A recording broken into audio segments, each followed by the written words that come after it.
Monsieur Éric Gagné, bonjour. Salut!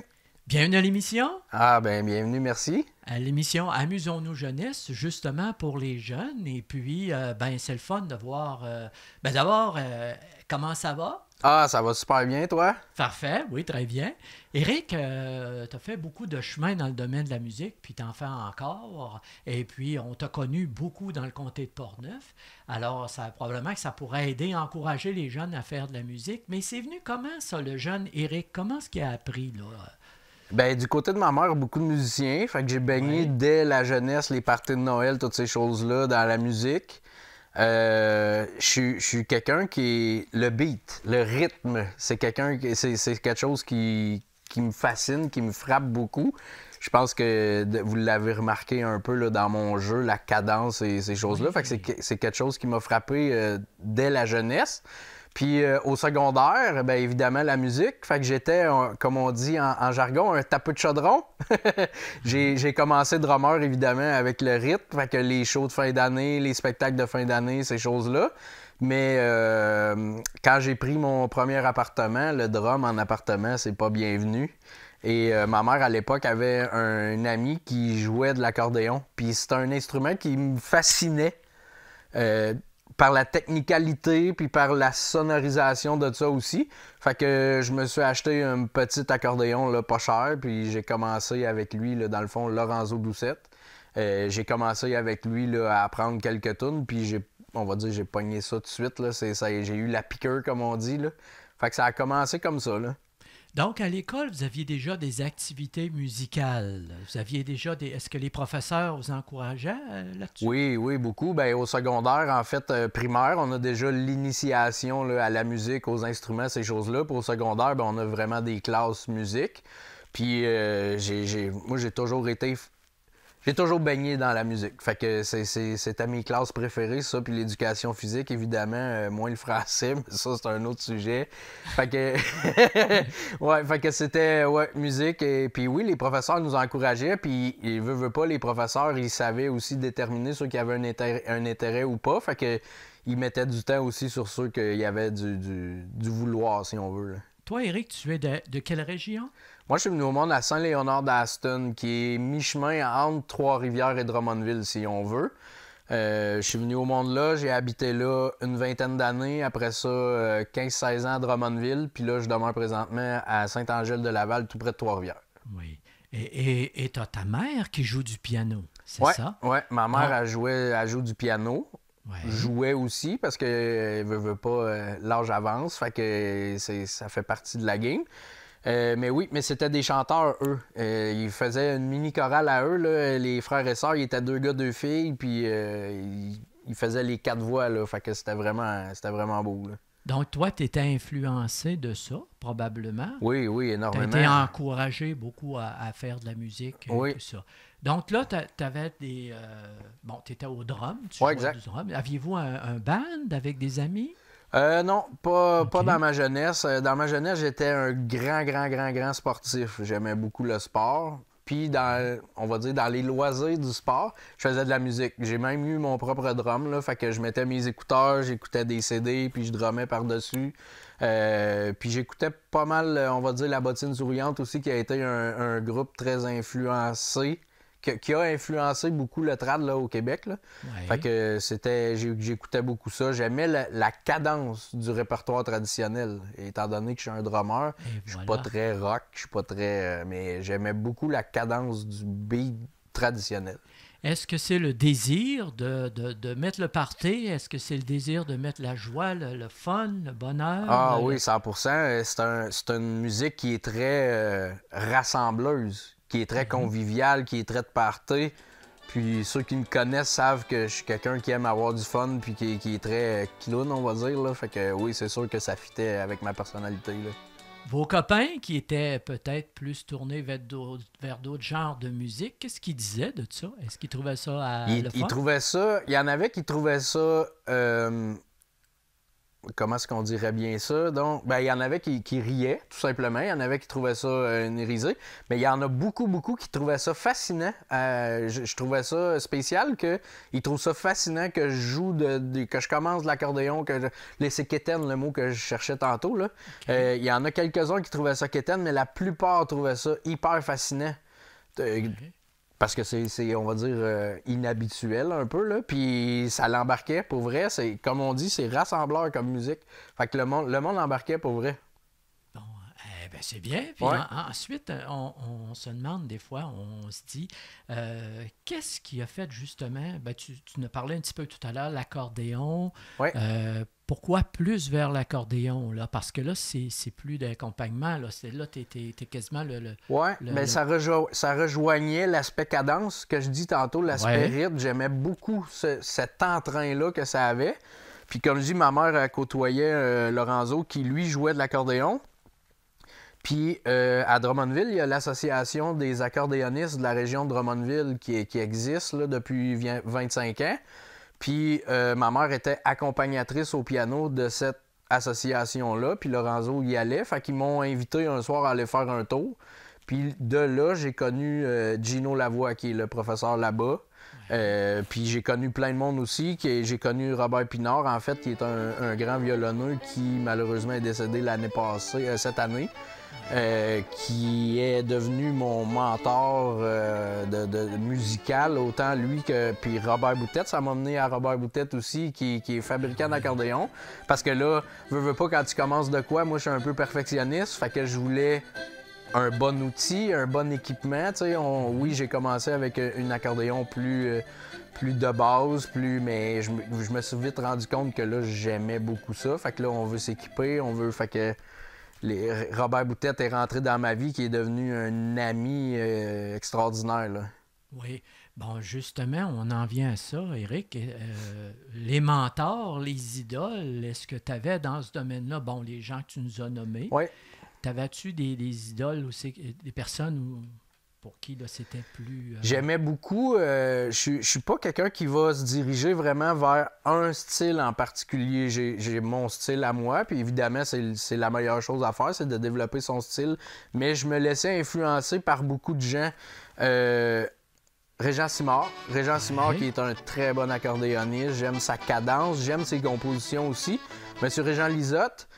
Pour apprendre à jouer à l'envers, là, je pense que c'est des bonnes compositions. Ceux qui connaissent un peu les termes, là, Régent Lisotte, Marcel Messervier, évidemment, avec son répertoire très, très, très, très vaste. Puis Robert Boutette, qui était, comme je dis, puis vous allez m'entendre le nommer longtemps, c'est un grand ami, c'est une personne que je respecte énormément, qui a fabriqué tous mes accordéons. J'ai 5 accordéons, j'ai 2, 3 rangées, puis... Ray, La et Do en petite, qui est mon ami, mon mentor, qui a fabriqué mes accordéons aussi. Je viens de le répéter, mais en tout cas. Puis Robert Pinard, qui est un violonneux avec qui j'ai joué pendant une vingtaine d'années, qui m'a apporté un autre répertoire, parce que le répertoire des violons est complètement autre chose aussi, mais il y a tellement des belles pièces qu'on peut jouer aussi ensemble. C'est deux instruments qui sont complètement complémentaires. Là. Monsieur Éric Gagné, merci beaucoup. Fait plaisir. Ben bonjour, Éric Gagné, accordéoniste, accompagné de ma femme, Lynn Saint-Onge au piano. La première pièce, en fait, une des pièces que je vais faire, ça va être une pièce du répertoire de Gérard Lajoie, que j'ai entendu sur YouTube jouer par M. Régent Simard. Je l'ai agrémenté à ma sauce, bien évidemment. Sur un accordéon Robert Boutette en La.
Monsieur Sylvain Rodrigue, bonjour. Bonjour. Bienvenue à l'émission. Merci. Vous êtes harmoniciste. Oui. On joue de l'harmonica, c'est bien le fun. On a parlé de beaucoup de choses lors de précédentes entrevues. Je voudrais savoir, on a parlé des types d'instruments, nous avez présenté beaucoup. On a parlé de techniques, utiliser des techniques de blues. D'abord, les styles de musique que vous préférez jouer ou encore que vous jouez le plus souvent. Est-ce que c'est du blues? Est-ce qu'il y a du folklore? Est-ce qu'il y a du moderne? Quel type de musique que vous faites? Je ne suis pas capable de me décider. Je vais expliquer pourquoi. Ce que je veux montrer, en fin de compte, pour la plupart des harmonicistes, c'est le blues le numéro 1. D'accord. Puis ça a été le blues le numéro 1, puis c'est encore le blues parce que j'enseigne ça. C'est un peu notre musique classique aux harmonicistes, vu qu'on passe pas par là. Mais c'est pas le blues. Mon style préféré, moi, c'est le jazz. C'est vraiment là que je m'en vais, mais en même temps, je capote sur le folklore. J'adore la musique folklorique. Du fait que je sois un percussionniste, en musique folklorique, c'est vraiment un château de cartes. Il ne faut pas qu'il se déboîte, le château de cartes. Si on manque une note, tout tombe. Le reel tombe, la valse tombe. Donc, pour moi, c'est une façon de continuer de faire de la percussion quand je fais du traditionnel. Donc, le traditionnel, c'est comme une musique qui me permet de rythmer toutes mes autres mélodies et ça aide mon jazz à être plus précis. Ça aide... en fin de compte, j'aime autant de classiques. Je commence à en faire pas mal. Je commence à jouer du Bach, des trucs du genre. Donc, l'instrument étant complètement chromatique, le style de musique, moi, ce qui m'intéresse le plus, c'est du jazz, mais c'est un jazz qui reste, somme toute, mélodique. Puis ce que j'aime faire ces temps-ci, je recommence à prendre ma batterie, puis jouer de la corde, puis de la batterie en même temps. La grosse, puis de jouer du diatonique, de séparer mon cerveau en deux, c'est-à-dire, puis de jouer une phrase, puis de répondre avec mon autre main à la batterie comme un batteur répondrait. Ça, c'est important, ce que vous venez de dire, M. Rodrigue, c'est que vous êtes capable de jouer deux instruments en même temps, ce qui est très rare, ça, pour un musicien. Se concentrer deux choses en même temps, c'est pas donné à tout le monde, ça. Mais quand on a un passé de batteur, puis qu'on a appris à faire en sorte que mon pied droit puis mon pied gauche se fout complètement l'un de l'autre, puis que mes bras se foutent complètement les uns des autres, qui sont capables de jouer de façon indépendante, bien là, on a le goût de continuer avec la bouche plus tard. Fait que les pieds, les mains, la formation de batteur m'a vraiment aidé. Le fait de faire du jazz à la batterie, c'est pas un style très, très prisé, le jazz, disons. Mais c'est comme une musique un peu, je dirais pas ce mot, mais c'est une musique assez d'élite, de scientifiques ou de gens qui réfléchissent beaucoup, puis que c'est des concepts très développés. Puis des fois, c'est des concepts, ce que j'aime beaucoup des fois dans le jazz, c'est qu'il y a des concepts rythmiques complexes, puis versus des complexes mélodiques et harmoniques complexes. Puis quand j'arrive à les combiner ensemble, bien, je suis forcé de simplifier ma ligne. J'ai pas le choix de simplifier mes lignes mélodiques, mais justement, je suis capable de faire les deux ensemble. C'est nouveau, là, ça commence. Oui. On parle de technique, on a parlé d'instruments, de plusieurs instruments. Maintenant, là, le monsieur là, qui joue ça, ou la madame, évidemment, c'est bien beau ça, là, mais il faut utiliser une certaine bouche, c'est-à-dire notre corps doit s'adapter à l'instrument qu'on a, mais vous devez ajuster votre bouche en fonction de ça aussi. Y a-t-il des exercices, quelque chose qu'on doit faire régulièrement pour garder la forme? Comment ça fonctionne, ça, la bouche avec l'instrument? Bonne question. Ça, c'est vraiment... Il n'existe absolument rien.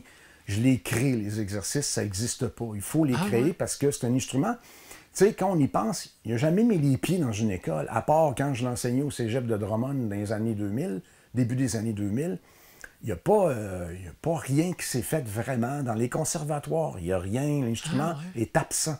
Il n'est pas considéré comme un instrument, comme un accessoire. Fait que les exercices que moi je donne à faire en général, ça a rapport à la respiration. Puis des fois, je me fais dire, coudonc, as-tu pris un cours d'orthophoniste, toi? Parce que c'est beaucoup ça. Comment je l'expliquais à un moment donné qu'un si bémol, c'est une forme de grimace, finalement. Je place ma bouche d'une certaine façon à ce que puis que je retiens l'air, je la bloque. Puis sachant que la langue est un organe qui contient 17 muscles, c'est quand même beaucoup. Il faut coordonner notre langue, c'est un peu comme nos doigts. Elle doit aller s'appuyer au palais. Dans le fond, dans le bas de la bouche, il n'y a pas d'air qui circule. Tout est dans le haut, tout est réglé par le haut. Puis l'air se passe entre le palais, la langue qui vient tapisser, puis se placer de façon différente à différents endroits. Elle vient tapisser les dents, la rangée de dents d'en haut, vient se coller légèrement au palais, puis elle se retire. Et les points d'appui, quand, mettons, je fais un bend dans les aigus ou un overblow dans les aigus, le point d'appui, c'est sur les côtés, mais en avant de ma bouche. Quand je fais une note plus grave, les points d'appui sont plus en arrière. Fait que ma langue est constamment en train de s'appuyer et bloquer. Finalement, c'est une pression de la langue qu'on doit exercer et une forme de bouche. Si je pense, mettons, à un si bémol, il n'existe pas sur mon instrument. Je dois aller le chercher au piano, donc me servir de mes oreilles pour partir du point le plus proche du si bémol, qui serait un 3 aspiré, par exemple. Oups, je n'ai pas pris le bon bord.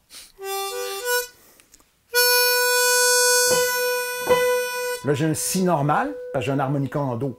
Il n'y a pas de bémol ni de dièse sur un harmonica en do. Donc, je pars.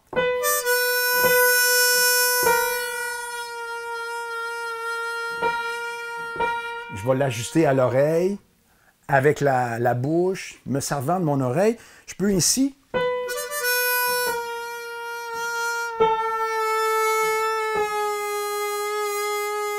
développer mon oreille en fonction du piano et en fonction de où est-ce qu'est placée ma langue au juste. Là. Donc, vous êtes capable, par la technique de votre bouche, de votre langue et de tout ce qu'il y a dans ce coin-là, vous êtes capable de modifier la tonalité d'une note qui n'existe pas sur l'instrument. Voilà. Wow! Ça. Donc, pour faire court, là, mon instrument, il y a la moitié des notes qui n'existent pas. Je dois les créer. Et ça, vous avez appris ça, vous n'avez pas appris ça d'un professeur, vous, là? Moi, je suis un autodidacte. J'ai voyagé aux États-Unis, en Amérique latine. Je me suis promené plus dans ma jeunesse, puis je suis allé voir du monde clé, que je savais que j'allais apprendre d'eux autres. Mais dans ce temps-là, Internet n'existait pas. J'avais des revues. Ouais. J'ai acheté des revues, je m'abonnais à des revues, à toutes sortes de choses. Puis j'appelais, je téléphonais, j'étais allé à Détroit, entre autres. Puis j'ai appris beaucoup de choses de cours particuliers que j'ai pris sur le slide comme ça. Donc, vous êtes en train de nous dire, comme message, un important message, de côtoyer des gens qui sont les meilleurs, autrement dit, pour apprendre là, vraiment. Ah oui. Quand vous voulez apprendre, il faut absolument aller chercher toute l'information le plus possible. C'est jamais perdu. Là, surtout avec un instrument qui s'apprend de façon artisanale comme lui.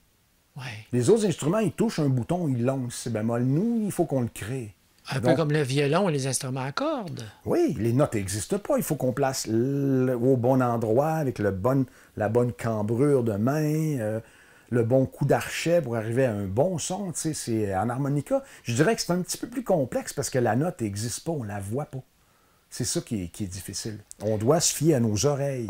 Oui. D'avoir un piano toujours à côté de nous. Oui, un instrument de référence, évidemment, toujours, un son de référence ça qui vous dit que c'est la bonne note. Oui.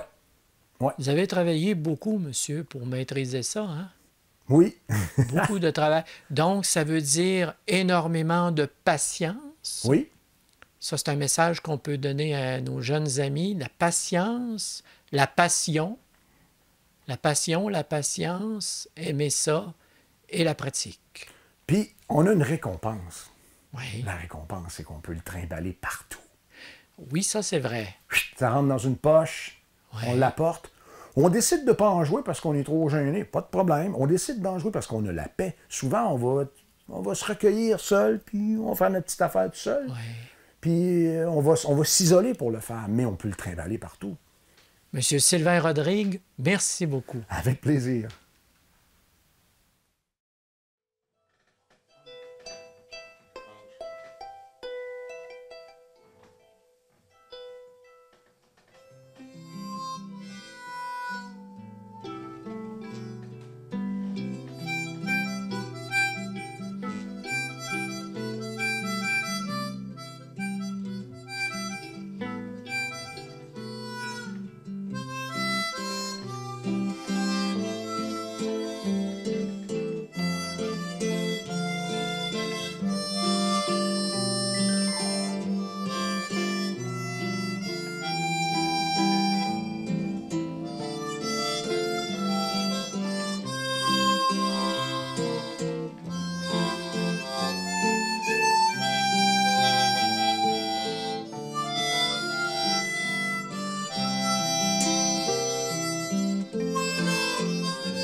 Monsieur Gaétan Morissette, bonjour. Bonjour. Bienvenue à l'émission Amusons-nous jeunesse. Merci. Gaétan, on a parlé beaucoup de choses du tambour de Portneuf, mais on va parler encore un peu de la réparation, là, de OK. tradition des années 60.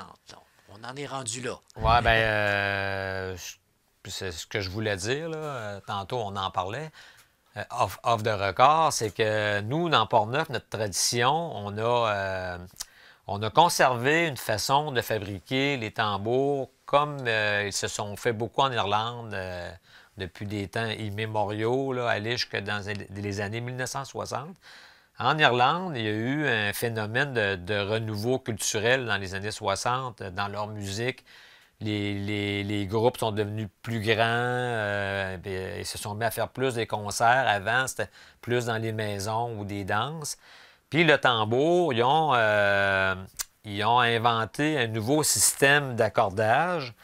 Là, ici, j'ai pas la petite clé, là, je la cherche. C'est qu'au lieu d'avoir des crochets comme nous on a, puis qu'on serre, eux, ils mettent un cerceau de métal à l'intérieur, puis ils poussent avec des petites vis.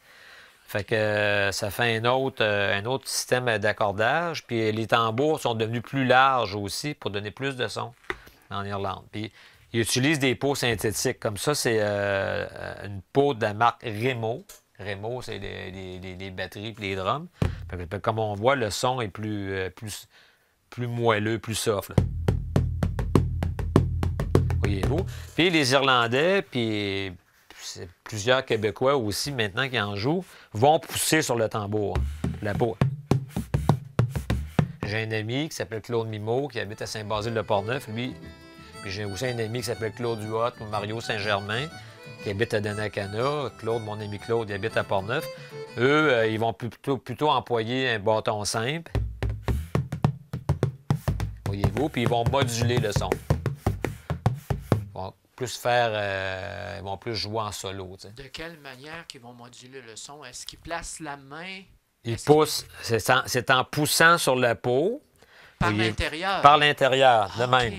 En poussant sur la peau, mettons, si je fais si un jour tu maries ta fille, si un jour tu la maries pas, si un jour tu maries ta fille, si un jour si tu la maries pas.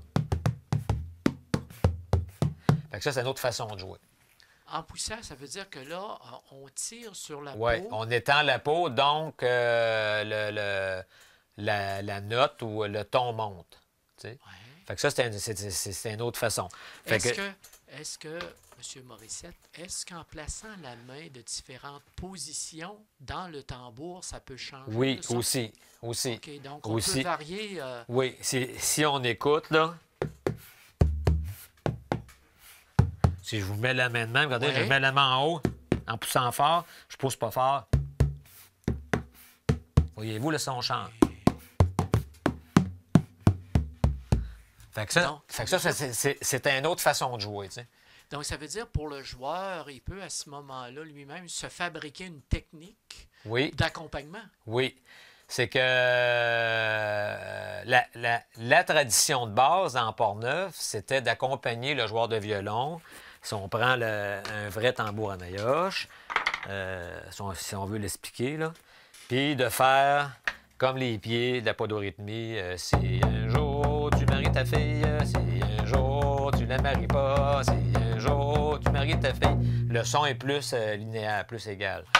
Puis maintenant, dans les groupes, un peu comme les Irlandais, la musique, ça évolue tout le temps. Hein. C'est comme les accordéons. Au début, dans Portneuf, c'était des accordéons à une rangée. Puis, mais principalement Saint-Raymond, là, je dirais que c'est arrivé peut-être 50 ans plus tard. Bien là, on a eu des accordéons à 2 puis 3 rangées. Fait que là, on a pu jouer d'autres airs, tu sais. Mais c'était un peu pareil dans le monde des tambours, tu sais. Il y a des tambours différents. Est-ce qu'aujourd'hui, les tambours, c'est plutôt un moyen de démonstration qu'un moyen pour la danse? Est-ce que ça pourrait être ça aujourd'hui? Ah, c'est utilisé dans la danse. Le groupe Réveillon, Jean-François Berthiaume, qui est un ami là, de la région de Montréal, qui vont jouer le 18 novembre au Grand Bois Saint-Casimir pour faire danser. Lui, il cale, puis il utilise le tambour, puis il accompagne les joueurs de violon. OK? Oui, il y a plusieurs groupes au Québec, le tambour est intégré. Il y a aussi Louis-Simon Lemieux de Deschambault, qui joue dans plusieurs groupes, c'est un musicien professionnel. C'est un excellent joueur de violon, mais un excellent joueur de tambour aussi. Entre autres, il joue avec les filles de Galant, Tu perds ton temps, qui chantent a cappella, puis lui les accompagne au tambour. C'est un instrument qui peut être assez polyvalent, ça aussi. Bon, on va parler aussi des activités qu'on peut faire justement avec le tambour de Portneuf. Quelqu'un, un jeune aujourd'hui, qui aurait un héritage, là, un tambour de grand-papa, un tambour de mon oncle, de ma tante, un tambour là, qui vient de la parenté. Bon, il fait quoi le jeune avec ça? Est-ce qu'il peut justement, est-ce qu'il y a des activités d'organiser pour les... Bien, le tambour, c'est encore un petit peu des activités familiales. Quand il y a des musiciens traditionnels qui jouent dans un party, une épuchette de blé d'Inde, un cabane à sucre, il peut accompagner. C'est un petit peu comme la cuillère, dans le fond. Tu sais, quand on est dans une épuchette de blé d'Inde, c'est un peu ça, la fonction. On peut aussi, si on est tout seul, je ne sais pas là, sur le micro ce que ça va faire, là, parce que je prends ma petite maillotche. Donc, ça veut dire, vous êtes en train de nous dire qu'un joueur, exemple, d'harmonica comme ça, peut s'auto-accompagner? Oui. Moi, je le fais souvent quand je veux montrer aux jeunes dans les écoles, quand je vais dans les écoles, comment que le tambour à maillotche se joue, vu que les jeunes ne jouent pas de violon. Bien, je peux montrer comment que le tambour sonne, là.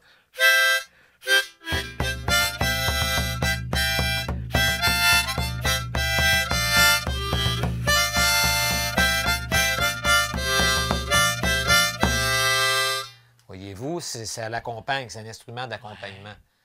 Si je jouerais seulement l'harmonica seul, ça fait un petit peu tout nu. On dirait que hein? Puis si je mets le tambour, là, on dirait que je deviens comme un orchestre. Ouais.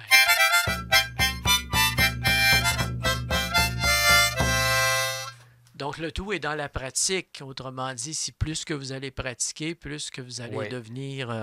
vous êtes capable de maîtriser les deux. Ouais, mais le secret en musique, que la musique soit classique, country, le secret en musique de tout genre, il y a seulement un secret. Puis moi, il y a des musiciens d'expérience qui me l'ont dit jeune, puis je l'ai compris plus tard. Il y a juste un secret, c'est la pratique. Et voilà. Et voilà. Monsieur Morissette, merci beaucoup. Merci.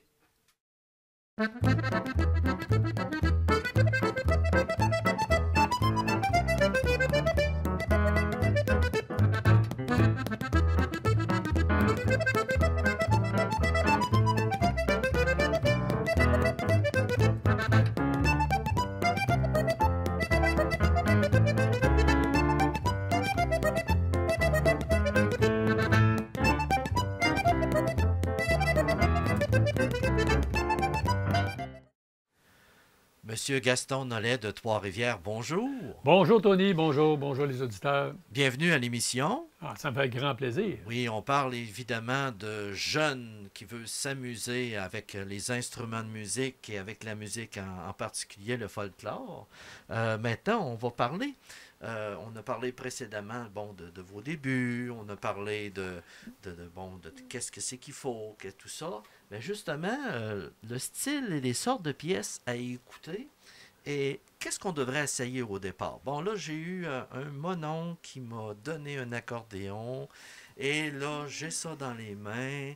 Et par quoi devrais-je commencer au départ? Là, je veux essayer, je veux amuser mes amis, je veux amuser ma parenté, je veux m'amuser aussi, évidemment. Ben oui. Alors, on commence par quoi? On commence par quoi? Évidemment que je pense que tous les professeurs l'ont fait. Une des premières pièces qu'on va faire, c'est « À vous dirai-je, maman ». Oui. Bon. Par contre, moi, je vais toujours commencer par faire la gamme. Mais par contre, comme tu parles, s'il est avec des amis puis que c'est pas un cours d'accordéon, c'est juste un parti de plaisir, bon, là, on s'arrête à essayer de trouver une suite de notes qui ressemble à quelque chose, là, qui ressemble à un air. Oui. Et puis, des fois, le problème avec le diatonique, c'est qu'on va souvent avoir une idée d'air dans la tête. puis on ne l'a pas dans le ton qu'on va avoir l'accordéon.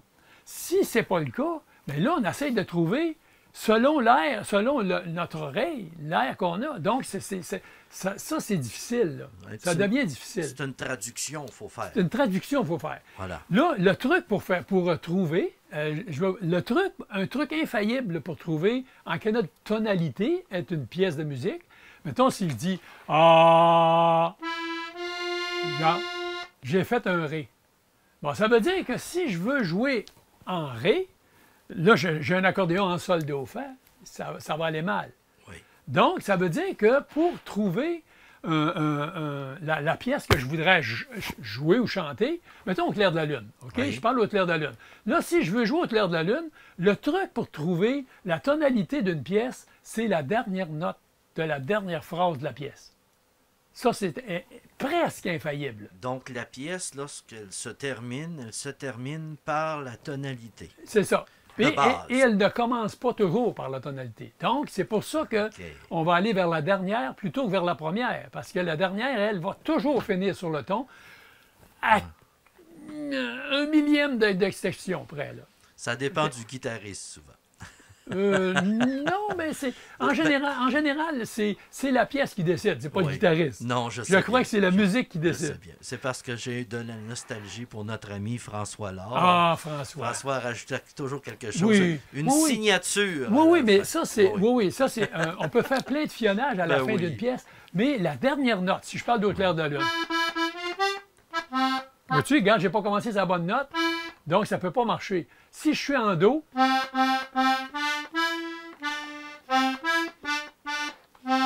donc la dernière note, c'est un Do. Donc, ça veut dire que là, si je chante, là, je me place, et là, je peux trouver ma note parce que je connais l'air. Donc, c'est important d'écouter des pièces pour qu'on l'ait dans l'idée. Il faut l'avoir dans l'idée. Et après ça, sur l'instrument, il faut, si on connaît, je pense, mettons, Frère Jacques, OK? Oui. Si je veux jouer Frère Jacques, donc, et là, le truc, c'est de se donner un accord. Avec l'accordéon. Mettons, on a un accordéon, on ne sait pas dans quel ton caler, on ne connaît pas ça, on ne sait pas. Bon, on va donner l'accord. L'accord parfait, c'est Do, Mi, Sol. Puis là, le 3, 4, 5, 6, c'est l'accord parfait. Donc, Frère Jacques. Tu sais, autrement dit, si je me donne cet accord-là, je me place la voix avec, et là, je connais l'air, donc je peux essayer de trouver les notes de la chanson. Si je suis en Ré, là, je vais travailler dur parce que... Tu sais, là, il faut que j'aille sur le demi-ton parce que le demi-ton, en Do, le demi-ton, si j'ai juste un rang en Do, je n'aurai pas le Fa dièse. L'idée, c'est que la gamme de Ré a besoin du Fa dièse pour sonner comme une gamme de Do, Do, Mi, Fa, Sol, La, Si, Do. Là. Si on est en Ré, on a 2 dièses, donc on va avoir 2 notes noires sur le piano. Donc ça veut dire que si je joue sur un accordéon en Do et que je chante en Ré, je ne pourrais pas faire la pièce.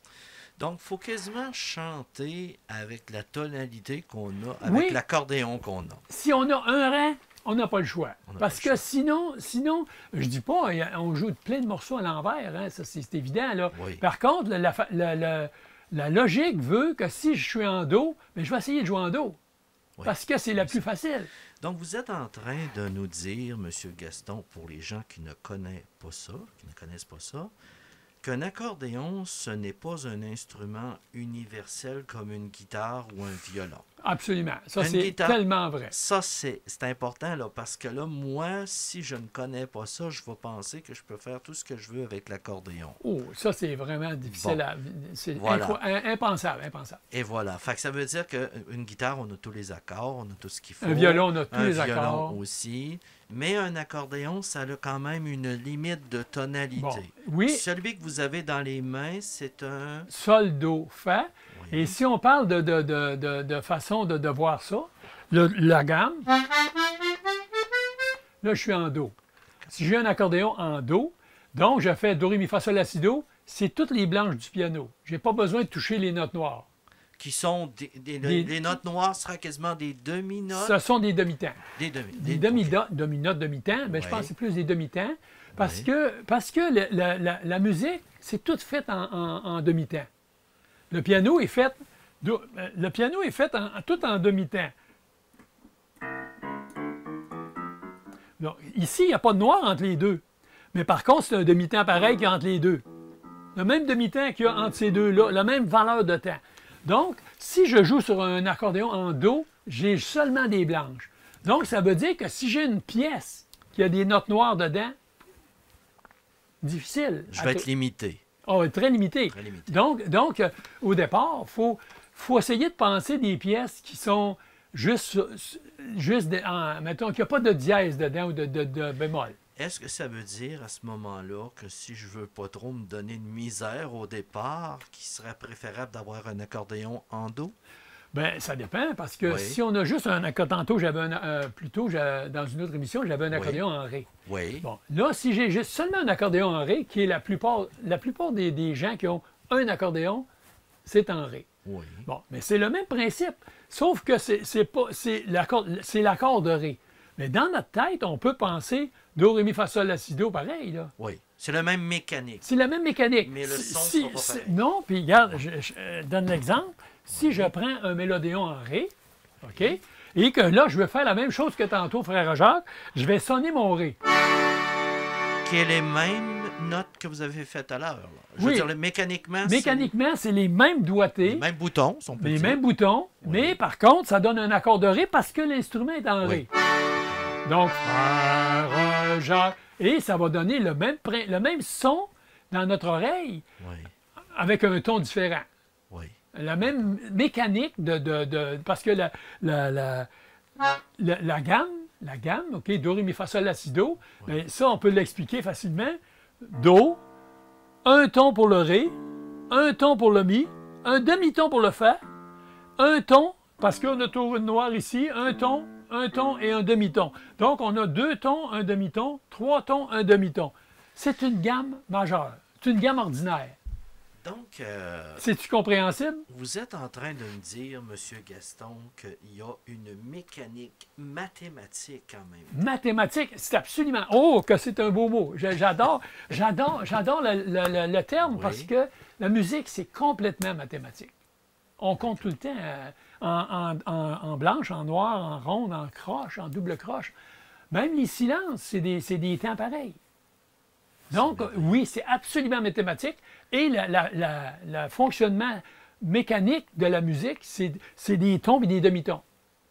Donc, c'est des procédures à respecter. Exactement. Absolument. Parce que si on donne une idée, si je fais Ré, Mi, Fa, Sol, La, Si, Do, OK?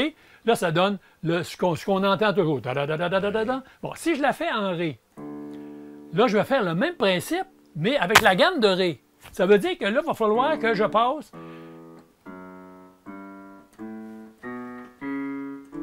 L'idée, là, c'est que tantôt, quand je disais la gamme, on a 2 tons, un demi-ton, 3 tons, un demi-ton. Si je pars sur un Ré, je dois respecter 2 tons, un demi-ton, un ton, un demi-ton. Donc, c'est ça l'idée, c'est que la mécanique est toujours la même pour toutes les tonalités. Que je parte sur un Fa dièse, que je parte sur un Sol, un La, ça va toujours être la même mécanique, sauf que au piano, on peut toutes les faire. Sur notre accordéon, impossible. Impossible. Impossible. Impossible. Sur un accordéon en Do, on joue sur toutes les blanches du piano, on n'a pas de noir. D'accord. Merci.